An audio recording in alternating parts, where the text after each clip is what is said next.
Hello everyone, in this video, I will show you how to fix a Windows 11 update that keeps failing. First, we will run the Windows Update Troubleshooter. Click on the Start button and open Settings. Go to System, then open Troubleshoot and select Other Troubleshooters. Find Windows Update in the list and click Run.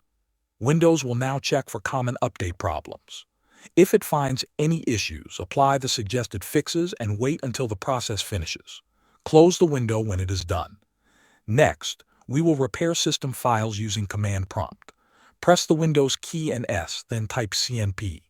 Right-click on Command Prompt and select Run as Administrator. When the Command Prompt window opens, type sfc/scano and press Enter. This scan will check for corrupted system files and fix them automatically. Do not close the window while the scan is running.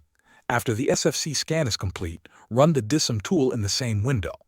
Type dism/online/cleanupimage/restore-health and press Enter.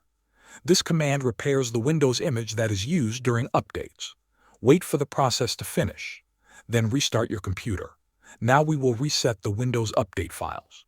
Press the Windows key and type Services. Open the Services app. In the Services list, find Windows Update, right-click on it, and choose Stop. This is important before deleting update files. Open File Explorer and go to this PC. Open the C drive, then open the Windows folder. Find the folder named Software Distribution. Open it and delete the download folder in it. If Windows does not allow you to delete it, make sure the Windows Update service is stopped.